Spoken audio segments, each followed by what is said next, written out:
Hello and welcome back to the Old Street Labs podcast, the humans behind the tech. As always, I'm your host, Rob Woodhead, and I wanted to give a brief introduction to our guest on this episode, the fantastic Jason Margolin. Jason is a fractional CTO, teaching himself to code at 13, working at Meta, and then now helping businesses on a fractional basis.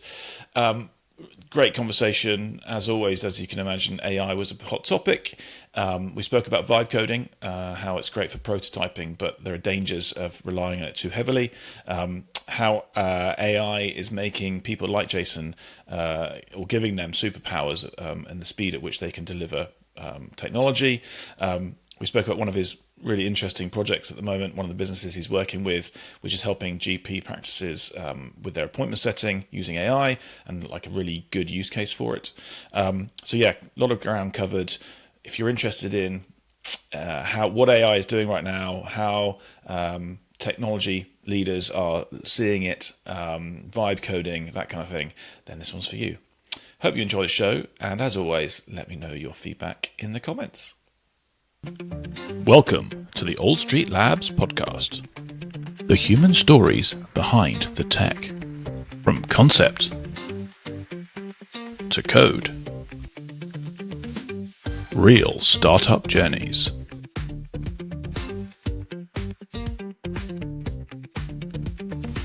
Hello and welcome back to the Old Street Labs podcast. I am very excited for today's conversation because I am sitting down with Jason Margolin. Now, Jason is a seasoned technology leader with over 15 years of experience scaling products and engineering teams across tech, finance, and healthcare. He was formerly at Meta, and now he advises and leads startups and scale-ups across AI, cloud, and data strategy. Jason, great to have you on the podcast. Thank you. Likewise. Thanks for inviting me. So this is the humans behind the tech. We talk to people about their journeys through tech and then what they're looking at now. Where I like to start is kind of getting a little bit of history about what you've been, or how you've got to where you've got to, and some of the bigger decisions you've made as you've gone through your career. So if we could start with that, that'd be really interesting. Sure. So I started my journey into tech really young. So I was about 13 years old. I wanted to build a website, and I didn't know how to build a website, but I'd seen these sort of flashy animated things and all my friends were doing. So I thought, how do I do that? And that's kind of where the curiosity started from. And in those days, to build a website, you had to buy a book from W.H. Smith's to teach you how to write HTML. And from there, it kind of spawned, I wanted to do more and more advanced things. And so that kind of hooked me in quite early. When I got to about 17, I left school and decided that I was pretty too young to start work straight away, but I needed to do something that interested me. So I went and studied software development at college for a couple of years. And I was already kind of way ahead because it had been such an early interest. I was quite ahead of where the rest of the students were. But came out with a degree of some sort, and then got my first job in a sort of local web design agency building websites. This was back in about 2007. So that's kind of where I started, from very sort of humble beginnings. And then over time, I kind of picked up more and more kind of responsibility. So I started off we had a client's business is X and they need a website, go build it basically. And then from there, it then went on to client needs advice, client needs training, like how do they use Google Analytics, like how do they want to understand things about SEO and all of these kind of things. So then my job started as just kind of purely writing code. Then it went on to doing workshops with some of the clients, and then it came on to a bit of like bringing new business into the existing agency. And then after a couple of years, I decided that I wanted to go experience life outside of my sort of local village.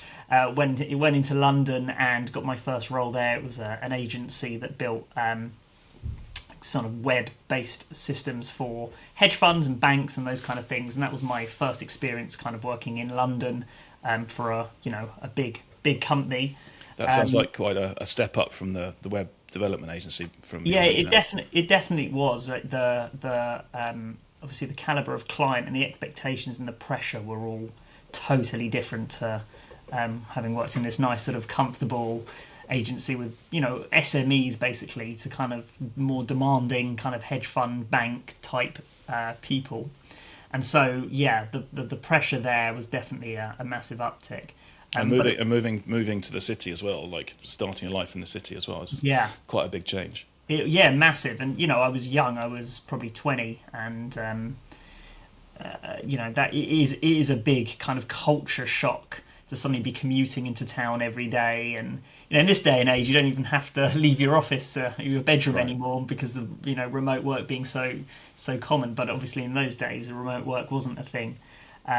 And yeah, so commuting into London every day, working with these high pressure environment with different clients, and having a big team around me as well. So going from small web design agency, there was like 4 of us in the whole business, to team of 20, 30 people, graphic designers, UI, UX specialists, other software developers other than myself, people who ran IT, people who did QA, people who did product. So these were all like fairly new, different like business functions that I had to learn to interact with. And this is where you kind of build your soft skills out, because my technical skills were good enough to get me that job, but the soft skill element, this is where I started growing and learning, and that's kind of contributed towards the rest of my career. That's really that piece of developers learning how to work with each other or play nicely with each other is quite interesting, right? Because it can be quite a solitary pursuit, right? Because you're going off, you're given a task, you go and get your head down, do that task, and then come back. Whereas, as you point out, like it ends up being quite a team game when you get to a certain level. Yeah, absolutely. And I think the average developer, probably a little bit introvert, at times, and they're not always the strongest people. I don't know what you know what I mean. Yeah. They're good technically, but you put them in a room with other people, or they have to interact with customers. They kind of fall over, and that's where I discovered my niche, my skill, was that I could sort of sit within the business and talk with clients and talk with managers and founders and this and that, and that's kind of been my kind of skill beyond just my technical, and that's kind of what I think what's led me kind of on an upwards trajectory throughout my career, ending up at Meta, as you said at the top, at the peak of kind of my career there. Not saying that what I do now is not the peak, but you know what I mean. To get into a company at that level, where they take 0.1% of applicants, that's I think my soft skill learnings to that point is what maybe have won me that job role. And was that you learning yourself, or was that you were kind of trained in some of that piece, or is that you No, had to pick it up? it's all self-taught and all discovered through experiences that you have, trying to solve business problems with technology, and just the different companies that you go to. There's lots of different challenges at every different business, and they're always different and unique. And I think that's what helped me develop so quickly. Every couple of years I'd go to a different business that was bigger than the one I'd been in, and so it really kind of helped me push and grow much faster than I could have predicted. Yeah, it's interesting. I mean, I had a not dissimilar career trajectory in that worked in banks or small finance companies and got bigger and bigger, and was never taught anything to do with social kind of skills or even team work. It was very much picking it up, using some of the skills I got from university or other areas, even sports teams or whatever, figuring out how to interact with people, how to get the most out of things. It's funny that maybe it's different now for people coming through and they get more of a training in that area, but I think our generation certainly didn't. Yeah, and I think now with the whole work from home thing, it's definitely a downside of it, because you don't get that experience, get everybody in a room on a whiteboard, thrash a problem out, like all those kind of like learnings and things that you have to develop. It's a skill that you hone in over time, and I don't think working from home really suits that type of skill set so much as in office. So 100%. I mean, my team is all remote, and I think that we miss massively that piece of not being in the same room with each other. It's not, yeah. It's also it's the discussion, it's the negotiation of points when you're thrashing things out, as you say. It's even just the small conversations you have outside of the rooms. I remember working in finance, and someone used to call it creeping the corridors to talk to people and get a big decision made before even getting in the room, because you're having little conversations with people before you even get there. So yeah, it's those water cooler moments, isn't it? exactly. So when did you start at Meta, and how did that? I mean, it must have been quite exciting to start there. Yeah, it was. Well, it'd been almost a 10-year journey, because I had applied many times over the last 10 years, because it was always a company I wanted to work for, and had got through various stages in the interview life cycle, but never obviously got to the end. And then, yeah, back in 22, I think this was, a recruiter reached out to me. Hey, I've seen you've applied a couple of times in the past. This is the position. It's slightly different to what you've been applying for in the past. And it was called a technical program manager role. And would you be interested? And I'd been in tech for 15 years, never heard of that job role, technical program manager. So I was sort of Googling, well, what is it, and watching a few YouTube videos, and it's quite a unique role that doesn't really exist outside of kind of large big tech companies. So there was learning on my side, but once I kind of read into it, it was all about kind of cross collaboration. So like getting teams connected to get them aligned on things. So like typically in a large tech company like Facebook, sorry, I'm going to have to call it Meta. No legally, I have to call it Meta now.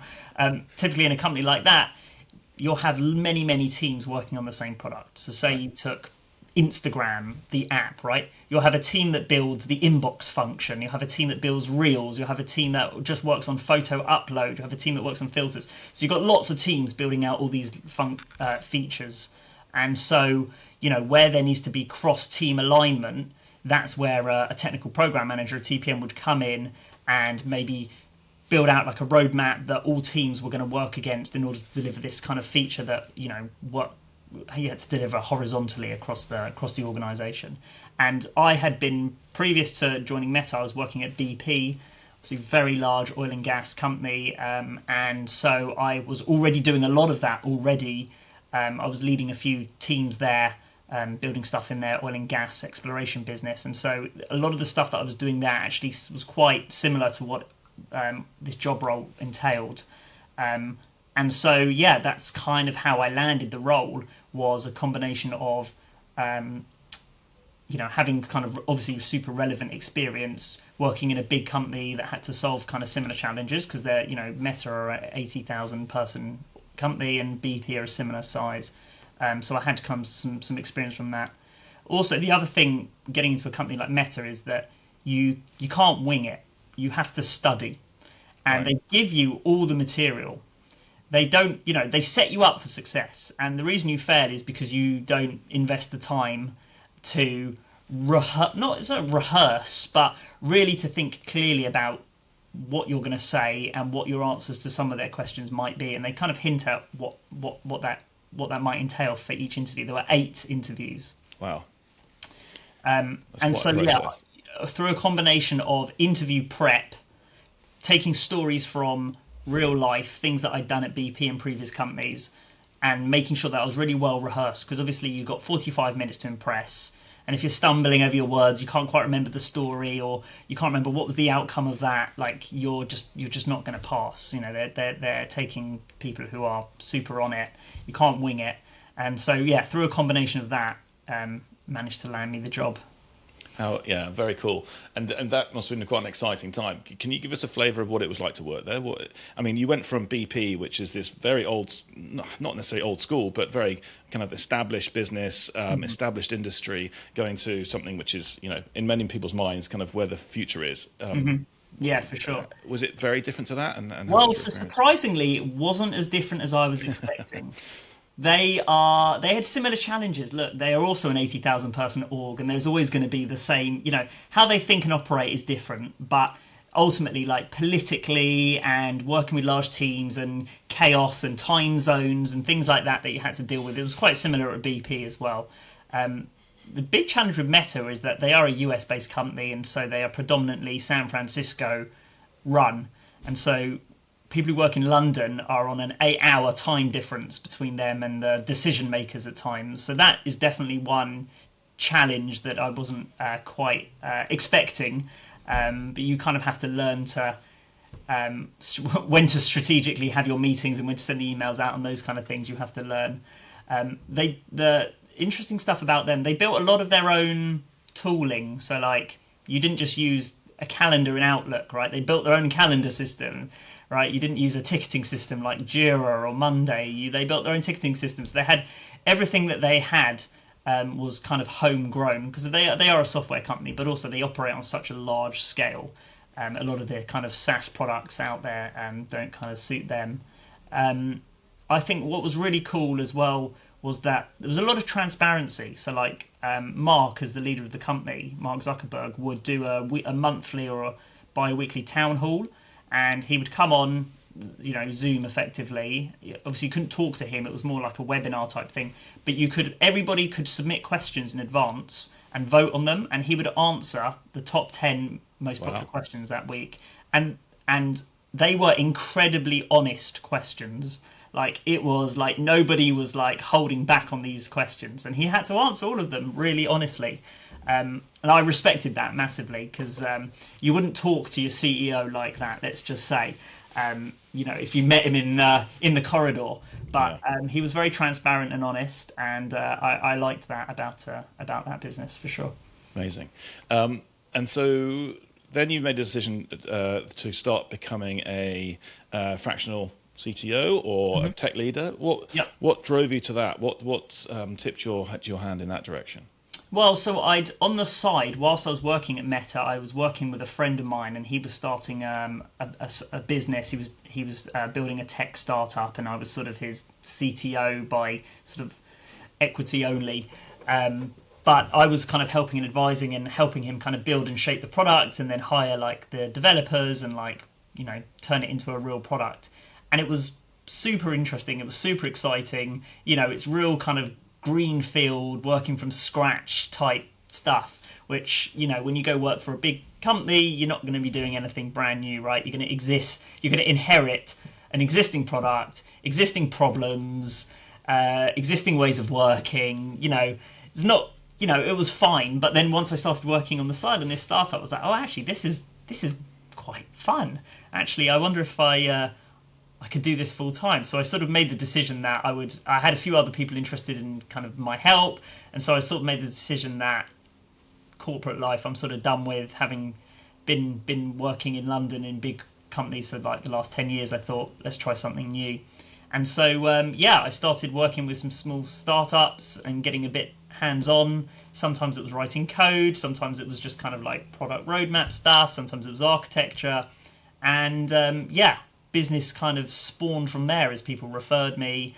And I sit across a number of different businesses in different stages. Some are pre-seed, some have raised a few million, some are kind of larger, more established organizations. And I just try and exploit all of my technical skills, knowledge, and people skills, and use that to help the business in any way they need help with. So I'm all over the place, but I love it. It's so much more interesting and fulfilling in some ways than you could just get through just kind of doing the same thing every day at the same business. So it's definitely been an exciting journey. I really kind of empathise with that feeling of like excitement about the greenfield nature of what we do. You're on the kind of architectural side, and we're on the kind of build it from the build it side with the team I have, and it's always interesting, it's always exciting. You're always talking to people who are very energetic about their idea that they want to create and the dream they've got to go after. You sometimes have to curtail that a little bit and push them in slightly different directions, or explain to them why something might not work that well. But you're finding yourself in doing multiple different roles, I guess, across all the, as you said, there are different stages of funding, the different stages of life. They've got different needs and requirements. So you're kind of playing a little bit of many different instruments in each different orchestra, if that analogy works. Yeah, that's a great analogy. And again, this is all going back to developing those kind of softer skills that really help you grow. and doing lots of different things with different startups, it all contributes towards that. I still like to, with the boom of AI, obviously the world is, from a technology perspective, everything has changed.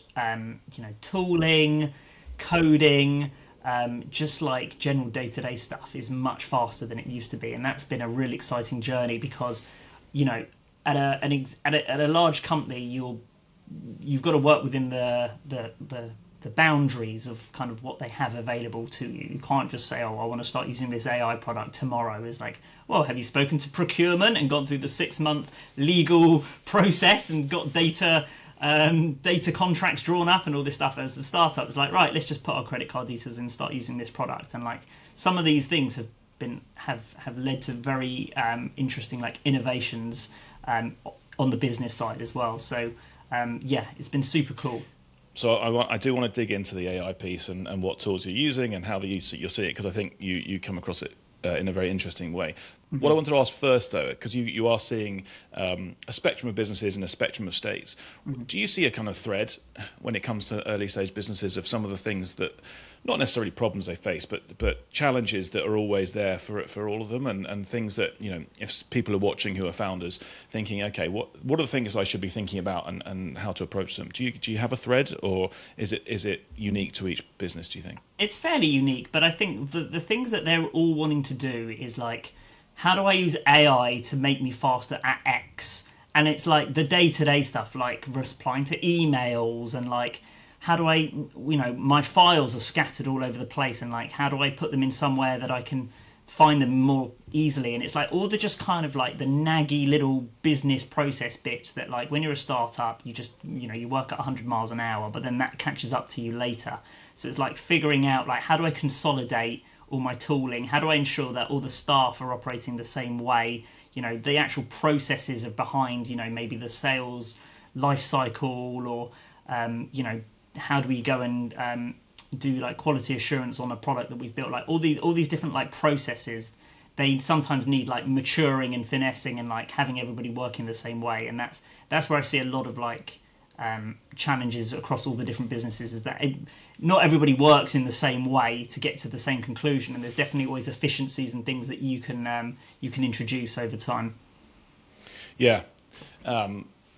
That's interesting for AI as well, isn't it? Because what we've certainly seen from customers is they started using it on this kind of shadow basis. So lots of the people within the business are using the likes of ChatGPT and other LLMs to do their daily work, but they're not paid for by the company. It's paid for by them because they can find some efficiencies on an individual level. But actually, I think what we're seeing now is more of these businesses are starting to realise we need to have these on a business level and actually push down into the employees' methodologies in which to engage with it as best they can and get the most out of it. Yeah, I see the challenges where the businesses push these tools down, right? They say, right, you've now all got a Copilot license. This was something that happened recently.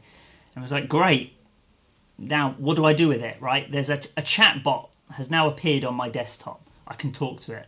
But what do I talk to it about? What's it actually going to do? I don't know what to ask it. And that's like a common problem that I see, where staff are not trained. They're given the tools, but they're not trained how to really use it. Obviously, they know how to use it. You type, you press enter, right? But it's like, how are they getting the best out of the tool? How is it hooked up to where all their files live, or where their emails live, or some sort of data source? And like, how can they actually make good use of the tool?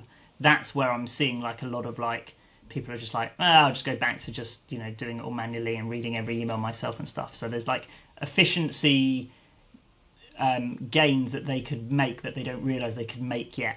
They've got the tool, they just don't know how to use it. I see that a lot, and I think maybe going on LinkedIn too much means that you read all these different people's posts about efficiencies, and you're kind of bewildered by, well, wow, that person must be so efficient. They're hardly doing any work whatsoever. Because that is there. I wonder if it was similar back in the day when, I don't know, Microsoft's Excel came out and people were like, well, looks great, but I don't know how to use it properly. And it's just a matter of time before actually it becomes so useful to people as they understand the different ways to do it. And they're either trained or they're told by a colleague or whatever in ways to harness them. That's exactly it. It's going to be like osmosis, isn't it? It's like one person's going to have figured it out and then is going to start telling their colleagues, and then that's going to sort of filter down over time. So yeah, probably exactly the same way. I think there's the AI space is so incredibly bewildering at the moment. Like every day is a new model. It's like, well, which one do I pick? There's like every week, OpenAI and Anthropic, they're entering new markets. So like SaaS products are getting like shut down because OpenAI have decided, oh, we're going to go into that space now. You know, they're not satisfied with just providing all of the kind of core model technology. Now they actually want to go into the markets and build tools and stuff like that. And it's like, so the pace of everything is changing. You know, one tool I was using shut down like a week later, it got acquired, and that was that. And it was like, right, now what? Now I've got to go like re-architect this whole system on another SaaS provider who will also either go bust or get swallowed up eventually. And it's like, yeah, it's all moving so quickly. There's not been enough maturity yet. Well, I'm to be honest, that's music to my ears, Jason. That someone like you who has your experience is finding it bewildering, because it is. I every day I'm a bit kind of bamboozled by it all. Yeah. And as you say, things are moving so fast. New things come out. I think 2 years ago or 3 years ago when ChatGPT came out, it was like, oh wow, this is really interesting and kind of cool. What can we use it for? I'm sure there's lots of use cases, but now those are coming through and just model after model or new use case after new use case, and it's kind of it's scary for us as a business, because it's what can you do with building tech, and that's actually an interesting topic of conversation, because I've just been using Claude Code last night and just trying to build something out, and I'm completely non-technical. I run a tech business, but I'm non-technical, and it's amazing what you can do. I still feel like I'm building something which I do not really understand how it works, and that's weird. It's like trying to build a car and not knowing and not being a car mechanic. Yeah, absolutely. And there's a lot of danger with it as well, and you see it all the time, especially on LinkedIn, which is like, it's social media, so you're always going to get surfaced kind of stuff like this. But people who've built businesses off AI writing code, and then all their data got leaked. There was that one recently. There was an app. It was super popular with women, and it had really kind of like personal information that the women would store in the app, and then they built it, or they'd vibe coded the whole thing, and the data got leaked, and basically thousands of women had very personal information leaked on the internet. It was because it was a vibe coded app, but they don't know it's an app. It's on the app store. They just downloaded it. So like there's that angle as well, whereas you don't know you're even using an insecure bit of software that was vibe coded. There's one thing kind of knowing that you're building this and being a bit ignorant to it, but there's also the real knock-on effect is people using it and then having something go wrong for them, which is obviously not something that you want as a founder. So yeah, there's a lot of risk, and there's a lot of fear-mongering as well, but there is a lot of risk with using some of these tools still.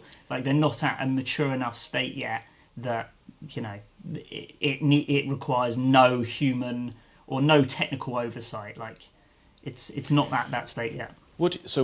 Interestingly, we've started the service of offering a vibe code audit to look at people's vibe coded products, to check under the hood to make sure it isn't doing anything too nefarious. But what is your advice to a non-technical founder who's in the past would have had to have spent quite a lot of money to build a product to get it off the ground?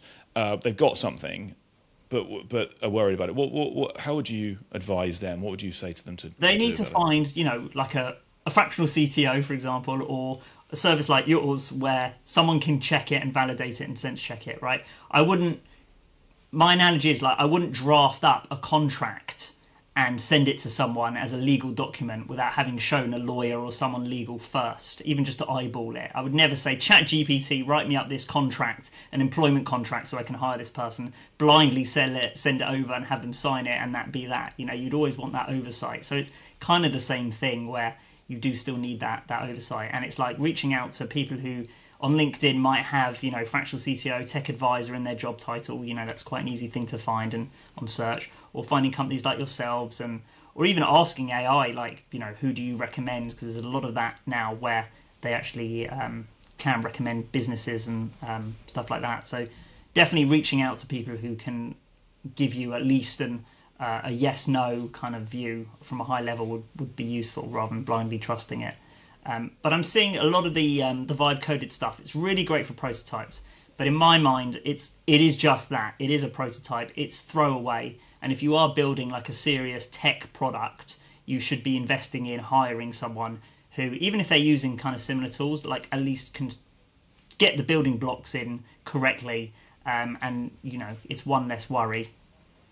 Yeah, I think that's what we're seeing as well. This idea that people, as I said before, founders who are non-technical or someone who wants to build a product, even if they're internal in a business, they can get to prototype. They can actually de-risk the problem or de-risk the solution by vibe coding it, bringing it up to speed, getting it so that you can put it in people's hands to test and look at. And then if you think that actually, okay, these clients or this particular process, that would work for it, and then going away and actually trying to build it properly. But what's interesting is the market. So that's getting quicker to get to prototype. But then the developers are getting quicker, right? You can get swarms of agents starting building stuff. Claude Code's fantastic. Really, if you know what you're doing, it can be really really productive. And that's the key. If you know what you're doing, it is a superpower, right? For me, it is a genuine superpower. I churn through work so much quicker because of it that I would never be able to take on as much business as I can take on without it. So someone with experience is an absolute superpower, but someone who's not got experience and is using it, it's just spitting out stuff that you don't really know or understand, and how do you trust it? It is a problem.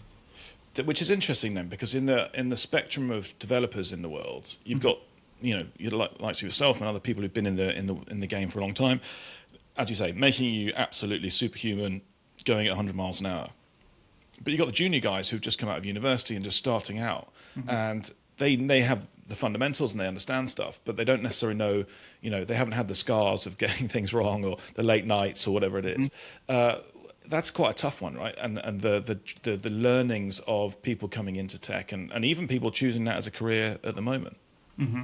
Yeah, it's a tricky time, I would say, for an engineer or software developer to enter the industry now. I think we just have to be honest about that. AI can do most of their technical work, so it's like, what's your value add at that point?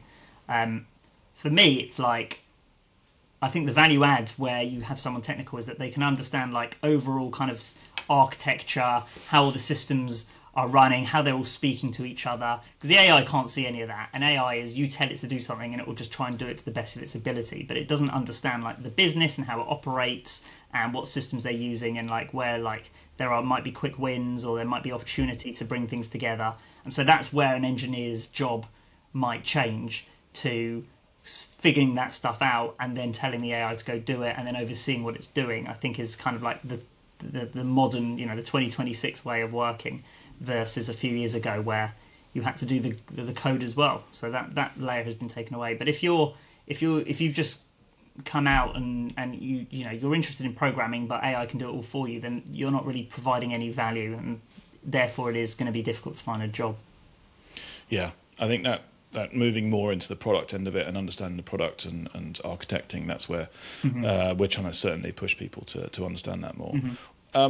Given that it's moving so fast and new things are coming out, how are you advising the companies you talk to about how to plan for the next 6 months, 12 months? What's your take on that? I think that you can have a plan, but often it gets thrown away. Like I remember at Meta, we would do like 6-month roadmaps, and then like 1 month in, the 5 months have completely changed, like going forward. So I don't think you can plan well, especially in the current world if you're using a lot of AI stuff. So I would just say that like make sure that you've got a business goal in mind, and make sure that you don't forget that kind of key goal or that key metric that you're trying to work towards. And you can try lots of different things, right? You don't have to have a 6-month roadmap to getting there. You could just take it month by month. So like don't stress about that, but keep the kind of high level metric, keep that goal in mind at all times. Let that be your North Star, and don't forget it, because it's easy to go off in lots of different directions, especially when you're building a new product or a new feature. Especially with AI now, it's even easier. You just tell it and it does it, and it's like, oh great, I introduced this new feature. It's like, well, at what cost? Like, has this overcomplicated the product now? And it's like, did you think about all these different trade-offs where like now people are going to have to click here but also here and here, and like, so it's very easy to like spin off in a different direction. So that's why I always think having like a key goal, a North Star in mind, keep you guided on that path when you're building new products. Yeah, that makes a lot of sense. And I guess are you trying to avoid them building SaaS products or like ones which could potentially be destroyed very quickly? It's well, look, if a founder wants to go do X, it's my job to go help them. So it's not. So I'm not going to Right. advise them against it. But I do like to lay out the realities of it. It's like, well, we're not building anything that doesn't already exist, right? So let's think about what niche, what target are we, target audience are we going to go after that are going to like use this tool? Because it's not going to go replace these 10 other competing businesses. So what's kind of like the unique aspect of this? That's where I can kind of hone in on like advising them and suggesting ideas on that front. Yeah, no, that makes sense. And what are you seeing as the next, do you have a sense for where we're going in the next 12 months? Is it going to be getting much, much better? Are we just at the start of something amazing, or is it going to plateau and kind of bed in a little bit? Yeah, I think a bit of both. Like the models are going to plateau for sure. They're already seeing that now, and they're saying that they're running out of data to train on. And so like I think there'll be incremental improvements, but I don't see like in the next 12 months like a massive like step change in intelligence. I know they're all working towards that, but I don't see that coming up short term.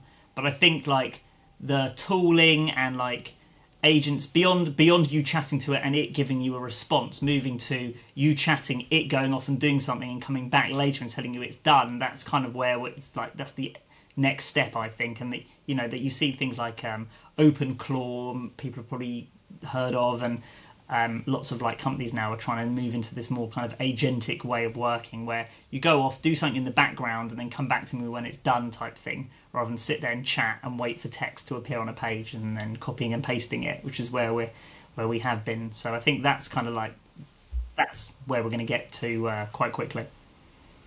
And what are some of the tools you're using? What are your go-tos at the moment? Well, from a coding perspective, I'm using Cursor, which is an IDE similar to Visual Studio Code, which has all the different models integrated with it, and it can do a bunch of automation for you. So that's my go-to from a kind of building perspective. For meetings and stuff, I use Fathom to take notes, that kind of thing. I have a subscription to ChatGPT for helping with emails. So I'm just kind of like a typical AI user. I'm not a super, I don't run OpenClaw off a Raspberry Pi and like getting it to like manage my kids. I'm not at that stage yet. But I use tooling where it makes sense, and I don't try and have like 100 subscriptions to things. I see a lot of people like, oh well, I don't want to pay this $20 a month subscription. I'll just build my own version in Lovable. Hey Lovable, create a Monday.com clone, and you'd be surprised by how many people do that and think that they can get away with building their own task management system in Lovable. So I try not to go down that route because it is inherently flawed. Like there's a reason why they're $1 million company and they've invested so much time and money into making the product, right? People think they can clone it in 5 minutes, which visually it might look the same, but it just won't work quite as well. So That's a very interesting point. So we prior to all the LLMs and these products coming out, clients would come to us and say, look, we would like to build this product. And they'd have an idea in their head, and maybe they'd written down a rough idea on a piece of paper, and we would take that quite quickly into designs and stuff, and they'd be quite impressed by that. Now, well, we went through a period of we would help them build a Lovable product, but now I'm really telling clients, go away, go and play with Lovable or a Cursor or a Replit or a Base 44, whatever it is, and you go and try these things out, because it's a wonderful way for you to ideate, prototype, and so on, de-risk it, as I said earlier. But what happens then is they get quite excited because it visually looks like they've got something. the complete product. Yeah. And then explaining that's not it. There's a lot more stuff that has to go on in the background. That's quite a hard conversation to have. Yeah. And I follow a similar trajectory in that I also advise clients now, you know what you want. It's in your head. Go, prototype it out and then show it to me, and then then I can work off that, rather than us trying to map it out with sticky notes and turning it into designs and things that you might have done kind of back in the day. So I think for that use case, it's actually super useful. But then they do say, well, can you take this Lovable thing and now like make it work? And it's like, to make it work is really difficult because it's generated 1 million lines of code. you can't ask it, well, why did you do that? You know, in a traditional, there was literally a conversation I was having earlier today, funnily enough. In a traditional business, you might join a business as a software developer. So you join a company that built some SaaS product, and you'd have people there to explain to you like all the different decisions, why it is, you know, why was that architectural change done, and then you kind of understand the context and the thinking, and then you go build on top of that. Whereas with an AI wall of million lines of code, it's like, why did it do that? And it's like, don't know. It's like, well, okay, now I've got to figure out how to modify it, and like then lots of things break, and you start seeing bugs in other parts of the system, things like that. So it's like that's where the challenge is. People who like have given me lovable prototypes and said, right, now can you make it work? It's like I'd rather build it again from scratch because I know that the building blocks are in there correctly than try and rejig this spaghetti mishmash of code that it's generated. It's it's not that much fun. So we've done a few of these code audits for people in that situation, and it is wild what it produces, like the redundant code. Mainly because what happens is they say, right, I don't want it like that, I want it like this, or I don't want that button there, I want the button here, or I want this function to not happen anymore. And instead of, you know, the normal thing in engineering would be, okay, Lord, delete that, maybe we'll keep it somewhere, but not in the code base. It's just kept there, and just, I mean, it's mad. But I think those things will get better as the products get better. Those things will cut out. What I find as well is that if you ask the client to play with it long enough, they start to get frustrated with it because it doesn't. It's really difficult to do little small edits and change things mildly without, again, as you say, changing things in a different area. Mm-hmm. So it means that they get an understanding of how difficult something is to engineer a little bit at least. Mm-hmm. But what you really want them to do is understand that there's a whole structure, there's a whole architecture, you know, infrastructure, web hosting, all this kind of stuff needs to be thought about, the security of it, the scalability of it, which then goes into the difficulty of building it. And so you try and have those conversations, but not always easy. No, definitely not. And it's like, you know, I think about it like, well, so if a builder came to my house and told me all these things wrong in my house, I'd just be like, it would go straight over my head, and I'd have to sort of just blindly trust what he's saying is true. And you know, it's the same sort of thing. You're talking to someone who doesn't quite understand the intricacies of it, and you're going to try and convince them when it looks to them, it looks like the perfect thing. So yeah, it is a challenge. Do you want to talk about a little bit about the businesses you're working with now? Would that be? Sure, yeah. I mean, it's a whole mix. So one of the businesses I'm working with and I'm quite hands-on with, we're building AI to answer the phones for GPs in the morning. So trying to end the 8 a.m. rush. You know, typical experience of a patient is you call at 8 a.m., you're on hold for an hour, you get through to a grumpy receptionist who's got a million other things to do. And so, yeah, the experience is poor. And then obviously on the GP side, they're fielding a million calls and there's only so much time in the day, and they could be doing other things. So we build an AI that answers every call on the first ring and does the same kind of triage process that a receptionist might typically do, and goes out and then puts that information into their system so that, you know, it can go to the next phase, just like a receptionist would do. And that's rolled out across 100 practices in the UK. Amazing. And it's growing every week, and it's super exciting time. And that's a really fun and interesting experience. You know, building an AI voice product that, you know, anyone could put together in a day, you know, through vibe coding, but it's actually productionizing it and going through all the kind of scale challenges that you have with a product like that has been a super interesting journey. So that's and also hitting a problem which everybody knows about in the UK, right? Like you talk about GP waiting or GP getting an appointment. That's everyone knows about it. So that's cool.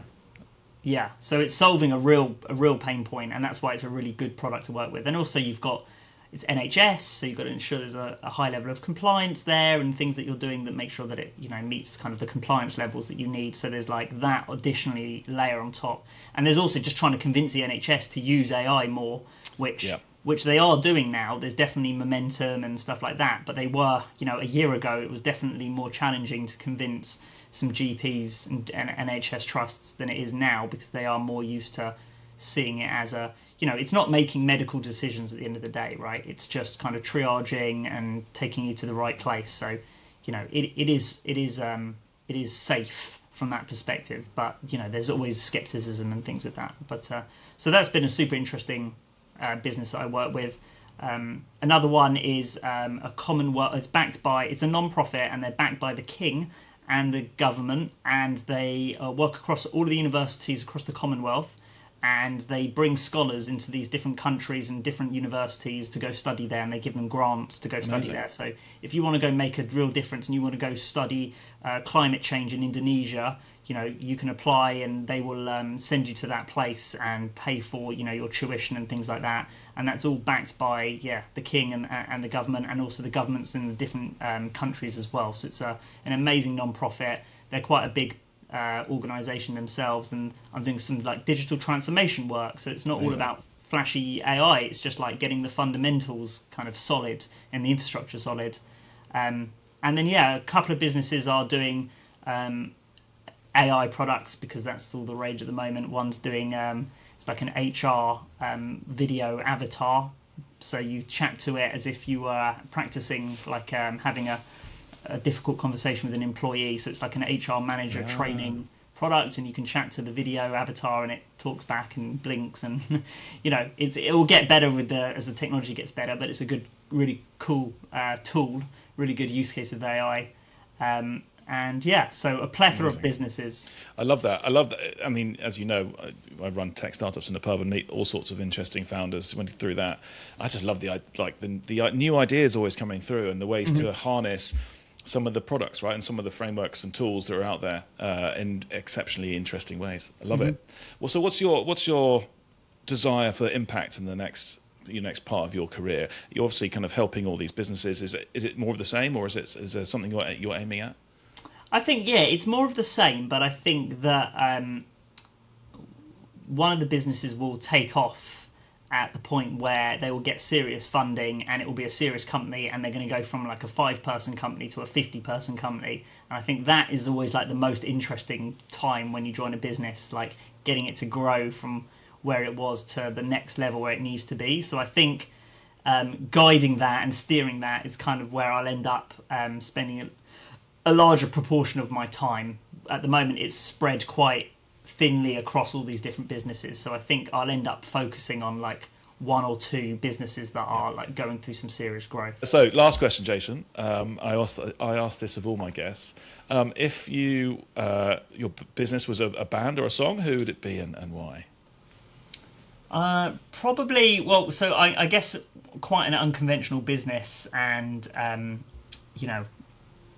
do a lot of, I have my fingers in a lot of pies, so I guess I'm quite unconventional from that perspective. So I guess a band maybe like Radiohead or something that would be would be a good analogy. And they're quite a creative band as well, and I think I add a creative flair to most businesses, so I'll go with them.